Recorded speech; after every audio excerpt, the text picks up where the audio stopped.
საქართველო რეგიონში ყველაზე უფრო პროდასავლური და დასავლეთის მიმართ ერთგული ქვეყანაა. 10 წელზე მეტი ხნის განმავლობაში ქართველი სამხედროები ავღანეთში მონაწილეობას იღებდნენ ამერიკულ მისიაში. 10 წლეულებია საქართველო ყოველთვის მკაფიოდ აფიქსირებს, რომ სურს დასავლეთთან ინტეგრაცია მისი უსაფრთხოებისა და ეკონომიკური კეთილდღეობის გასაუმჯობესებლად.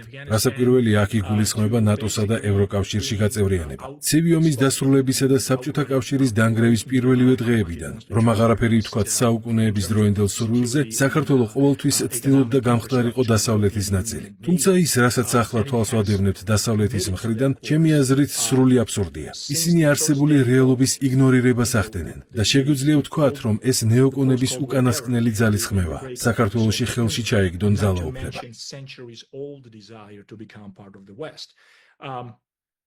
And yet today we are seeing this ridiculous, in my opinion, politicizing of what's happening, ignoring the reality on the ground. And this is yet another, I would say, sort of last vestiges of the neoconservative sort of state capture of Georgia. გამოიწერე და გაიგე ამბები ლიბერალური ცენზურის გარეშე.